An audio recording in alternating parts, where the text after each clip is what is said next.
Hello, welcome back to Math Time with Professor Prime, and I'm your host as always, Professor Prime. And today we're going to talk about math in Star Wars. And I'm going to do that in a couple different ways. I'm going to talk about math and how it factors into Star Wars in the meta sense, but also how it factors into Star Wars in the in universe sense. And there's a lot of ground to cover with both, but I'm probably going to focus more in the meta sense because Star Wars is a multimedia franchise worth billions, and there's a lot of math that goes into everything from the money it makes to how it's constructed. And that's all fascinating to me. And as I'm going to talk about it throughout, I'm going to talk about my experience with Star Wars and just, different things with that. And of course, my lightsabers will be making appearances. With that in mind, before we go too far with this, assume that there will be spoilers ahead. Assume that there will be spoilers for the movies, for the games, for the books, for the comic books. Assume that there will also be spoilers for the TV shows. Just be on the safe side and assume all the spoilers. With that in mind, that's your spoiler warning. Let's get into things. So, to get things started, let's go back to the beginning. The first Star Wars. Star Wars is the baby of George Lucas, but there's a lot of people that played a big role in seeing this movie come to fruition. And without that movie, none of the rest happens, right? So let's get into Star Wars and how math plays a role in that movie, that first movie, and then how it plays a role in just like everything else. So when you're thinking about the first movie, first off, like George Lucas, like I said, it's his baby, and he had to prove that he could be someone who generates money, which he did, and that's a small part of it. But let's talk about the length of Star Wars. It's a movie that's over 2 hours. That's a limited time to tell a pretty big story. And there's a lot of math in that, right? Because you have the time of the movie, sure, but how everything else fits into it. Because in that 2 plus hours, you have to tell a compelling story. And with that, right, this is the first entry in the franchise. So you have to introduce your characters, introduce the world, introduce the rules of that world. And, you have to have all the action in it. You have to have everyone interacting, and you're telling this complete story in a limited amount of time. And then when you get into the story and how you tell that story, there's a lot of math in that. So, the story has to be written. It has to take time into account. It has to break things down. There's a certain logic in that. There's a certain flow to it. There's a certain math in all of it. And then, there's a budget. There's a timeline that this movie has to get out, right? And there's much to be considered because 20th Century Fox, right? I don't think that they thought that the movie was going to be as big as it did, but they took a chance on George Lucas. Now, one of the interesting parts about their deal is George Lucas forfeited some of his pay for being a director in exchange for merchandising rights, which seemed like a very reckless move at the time, but paid off in a serious way. And there's math in that. He had the big picture, and I think that's worth noting. But that being said, so okay, you have math in the writing and how everything is composed and structured, and you have your time limits and all that. But then you have your actors, right? They all have their careers, they all are making decisions, and they're like, okay, I want to be in this movie for this amount of money, and so forth and so forth. And there's math in that. But there's math in how they deliver their lines. They have to have good timing. They have to flow with each other well. And a lot of quick math is happening, whether they realize it or not, whether we realize it or not. And then you have the sets that they're going to be on, right? There's a lot of geometry and a lot of physics involved. Because, they have to construct the sets.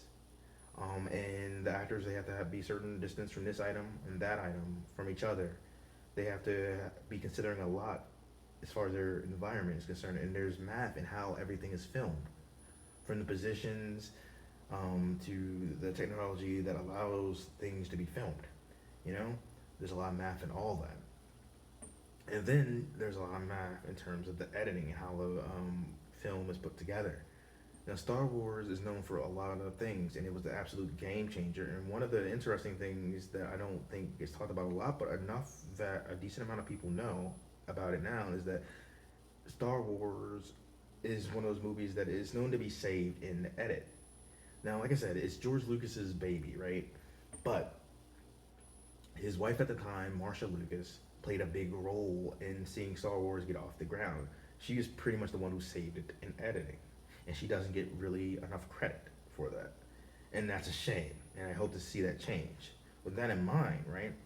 There's a lot of math that had to happen in order for that editing to go, because like, okay, you want the movie to be a certain amount of time, but you want things to flow, you want it to make sense, you have to have the scenes broken down in a certain way, you have to have it all look right. And so there's so much that goes into making a movie, and so much that went into Star Wars, and that is impressive to me. So Star Wars itself doesn't exist without a lot of math, and the fact that it made as much money as it did led to everything else. It led to the sequel, of course, The Empire Strikes Back, my favorite Star Wars movie, as well as my favorite movie. Maybe that changes over time, but I doubt it. With that in mind, that led to The Return of the Jedi, that led to the prequels, that led to the sequels, and it gets more interesting than that, I feel. So each of those movies have, the same things to consider in terms of movie making, but they get to play around with some more things because Star Wars has proven to be a hit maker, and it changed the way we watch movies. I feel it changed the way a lot of stories were told, and that matters. And in terms of merchandise, that matters too. George Lucas was not an idiot when he made that decision. It was a good decision, and it definitely paid off. I mean, that dude has billions of dollars. With that in mind, if you look at some of the other forms of media that Star Wars comes into, there's so much math and all that too. So to get it out of the way, right? All these things are made, you know, to, if you're being non-cynical, to progress the story. If you're being very cynical, money, to make money, right? So that's less of a factor in some of these things. But let's start with, let's say, the books. Um, I read a lot of Star Wars books in the past, right? So many, most of which are considered Star Wars legends now, because like Disney bought out Star Wars a while ago, and a lot of math in that, and I want to talk about that in a little bit. But the idea is like a lot of old books are considered quote unquote non-canon, um, and there's reasons for that. And again, I'll get into that later. But I read a lot of books. So here's the thing about those books. When you're writing a book, there's a lot of math involved in that too, like slightly different from in terms of, so yeah, you're writing and you still have to consider length, but you don't have to worry about fitting things in necessarily just like 2 hours, right? You have to worry about, well, how long do I want to make this book? And then once you figure that out, it's like, well, how do I want to fit this in? How many chapters do I want this to have? How many pages and all that? So there's that. Or depending on how you write, you might just be writing and just kind of come to you. Either way, there's math involved in how long you want that story to be and how it breaks down the story, or how you would break down the story. There's a lot of math in that. Then it's like, well, will this sell? And then you have, of course, your cover art. And we say don't judge a book by its cover, but I mean, if you have crappy art on the cover, people might not buy that. So you have to consider how you want to do that. And when it comes to drawing, there's a lot of math in that, and how much money goes into making it look good. And then it's like, well, how many copies do I want to print of this? And if you're telling a story where there's parts to it, how many parts do I want it to be? Because that changes how you tell a story throughout that, right? And for some of these things that I'm going to talk about, I have full-fledged videos on like how math is involved in different media, so I won't spend like a long time on it. But I think it's worth noting that when you tell a story, there's a lot of math in that. So I'm going to move on to the comic books in a little bit, um, and kind of go from there. Um, and I'm going to get another lightsaber. Let me see, because I wanted to kind of like bring them out in terms of when I got them. Yeah, so this was the next one I got. But so math in the comic books. That's where I think things get really interesting because you have a lot of the same story stuff that I was talking about, but some more things to consider too. Because you do consider math and in terms of like how long the story is going to be, but it's a little different too, right? Because you have several issues to maybe tell a story, and in some cases it might be a one shot, but there's more to it than that. Because comic books, or sorry, like when it comes to comic books, right, it's a unique medium, and if you're really playing around with it, not only do you have a certain amount of pages to tell a story, but per page you have different panels, and what you have that will go into that panels or into those panels, and there's math and all that, and then there's math in terms of like the art and the words, because right, you might have a character say some amount of space to have them. Oh no, no, no, no, no, I saw something in my video that said that something went wrong and it might not be saved, but I'll try to figure that out in post. But my whole thing is, when you're looking at a comic book and you're looking, okay, I want to make this. I have to look at like how long this will be, and then I can look at the panels, and it's like, okay, so I want to draw out my art. I'm using geometry when I'm figuring out the shapes, and I want to figure out the spacing, like how far apart are these shapes and that shapes, and those shapes are going to form objects, they're going to form people, and so on and so forth. And then I want to have room for my speech bubbles, right? And how much I want to say in that. And it's a very fascinating form of storytelling because you have to figure out how much of the story you want to tell through your words and how much you want to tell through your art. And there's math in all of that. With that in mind, I do want to like you know move on a bit with it. And I'll bring in the next lightsaber that I got.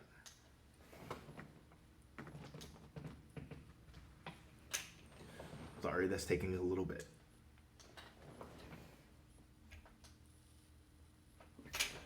But we're back.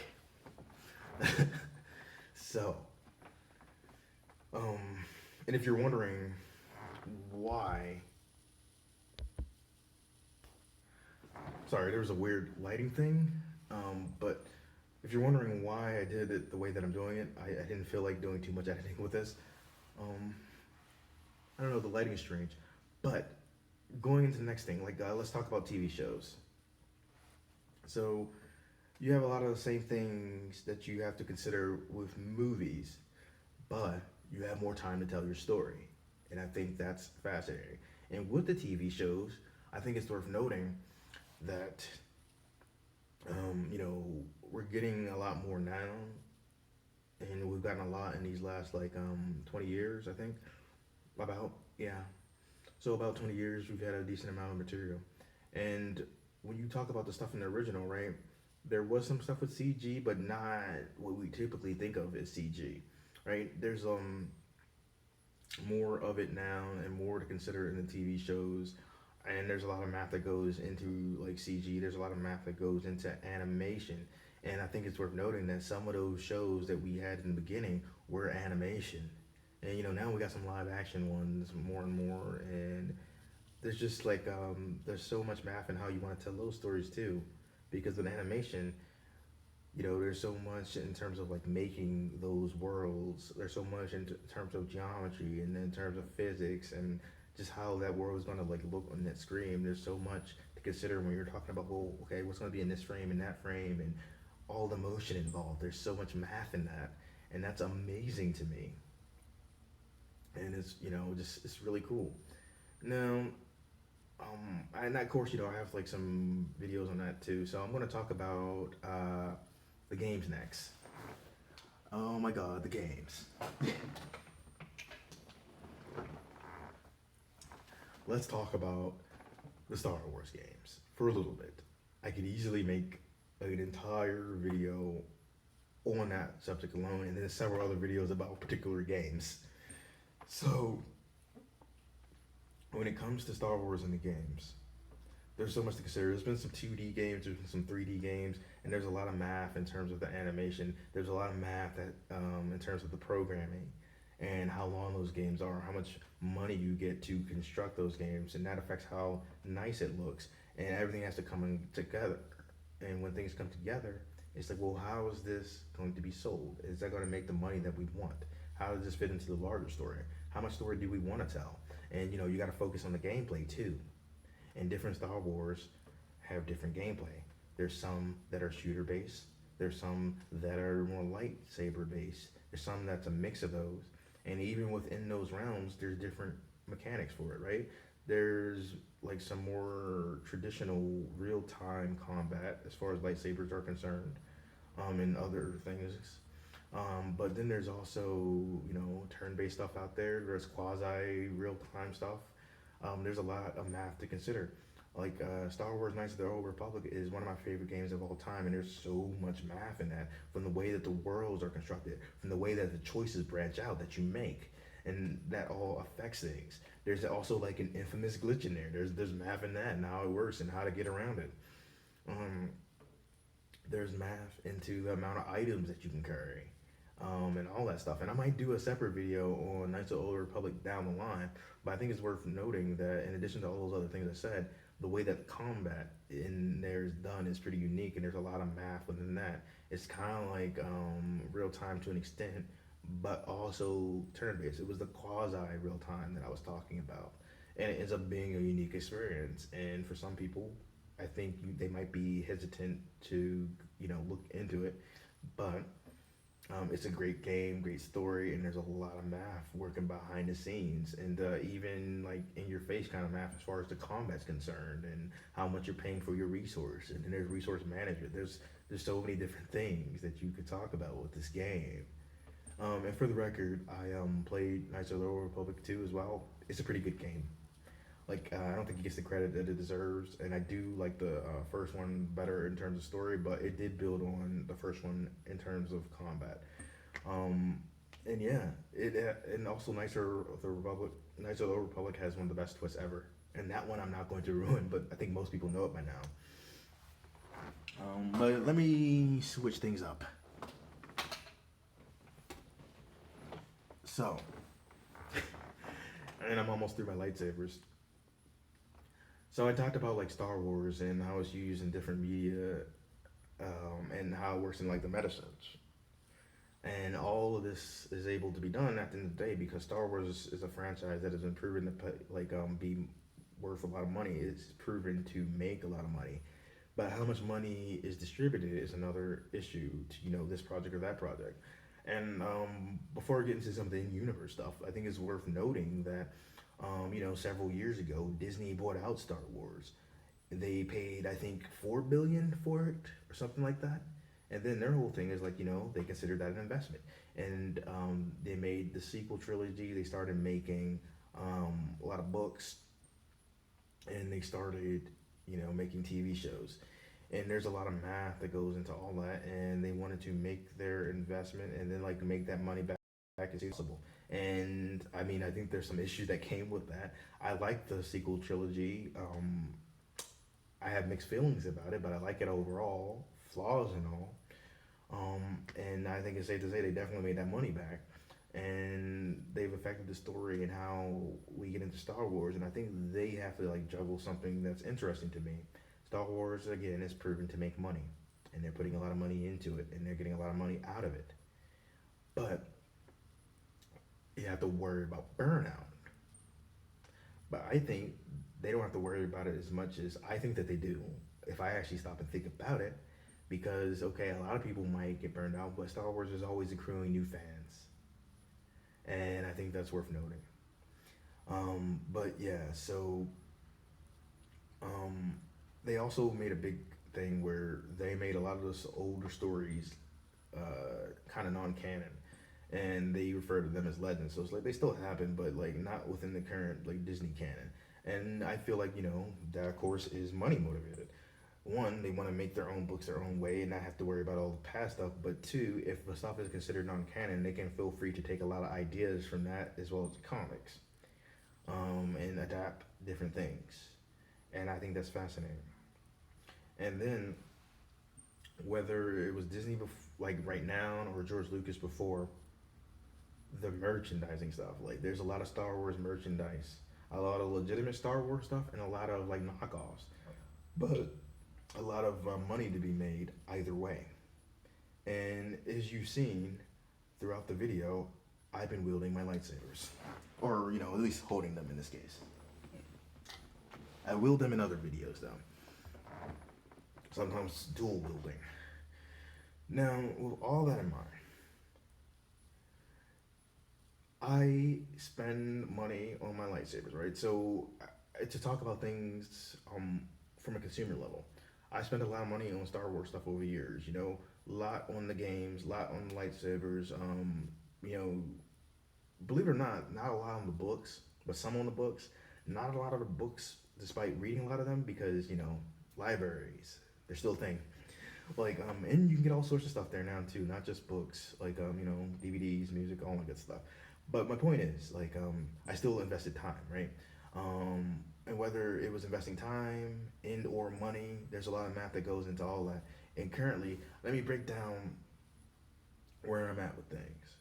So I had my green lightsaber that I had in the beginning and that I'm probably going to bring out again before this is done. And that wasn't cheap. But at that point, it's like I'm an adult. I had enough money saved up that I can afford to buy that. Now I took a chance on the brand. It had good reviews. It looked good. The lightsaber sounded good. And so what I did is I bought the green one and I got it with the golden hilt. And I did so, and I looked for specifically that because that's the kind of lightsaber I wanted growing up. And I took a gamble. And you know what? That lightsaber is almost 2 years old. And so what I've been doing recently is for my channel, I had started doing lightsaber videos, and I started posting that on different social media sites as well, other than YouTube. And what I've done is I started to build my collection because I've started to get more on into like all this during this crazy year or so that we've all had. And so what I've started doing is I've started to look at where I'm at and treat myself like each month with a new lightsaber for as long as I feel like doing that, for as long as I can afford that. And I've been making my videos, and there's math in how those are made too, and math in lightsabers. And I think I'll make another video on that when I get a chance. That being said, this has been mostly meta stuff. But to talk about the universe stuff in universe real quick, I'm actually not going to spend a lot of time on that. But I think it's worth noting is like when I look at Star Wars, it's like our world, but in that sci-fi fantasy sort of setting. So a lot of the ways that math is used in our world could be applied there, just on a larger scale. Math is used in everything they do, from combat to how politics is happening in that world. There was a better way to say that, but there's math in everything they do. There's math in lightsabers. There's math in how a ship is constructed. There's math in how that ship travels. There's math and, like I said, politics and how everything is run. And there's so much money in there's so much money and how that's dealt with. There's math in all that too. And there's so much that these characters are doing involving math that they don't necessarily realize, and it's the same with us in the real world. And I think that's worth talking about. And there's math in the Force and how people use that. Even if you don't want to think about the Force in terms of something that's like very technical, characters use it in that way. They have to have a good sense of everything around them, and there's math and all of that. But to kind of tie things together before this video ends with what I do on my channel, for me, I think of math as the Force. Math is the Force. And I say that because in addition to how people might use the Force, in universe, like outside of universe and inside universe, I feel like math does the same thing. I know that may sound odd, but hear me out if you haven't seen my videos on that already. The force binds everything together. It's in everything and it's everywhere. And there's power in it and how it's used. It could be used for good, it could be used for evil, but it's out there regardless. So like whether the Jedi or the Sith or any just force sensitive person is using it or not, it's there. And it's the same with math. It's everywhere and in everything. It's bigger than us, just like the force is bigger than everyone in that universe. Math is the force, and I've gone into it like in more detail than that. But my whole thing is math is important to me. Star Wars is important to me. This video got way longer than I expected, but maybe I should have expected it to be that long. And if you stuck it out, thank you. But I hope you have something to add to the conversation. And yeah, so math and Star Wars, they go more hand in hand than you think. And that's not a bad thing. It's pretty cool to me. So I hope you had a great day. And if you're watching this on the 4th, may the 4th be with you. Professor Prime out.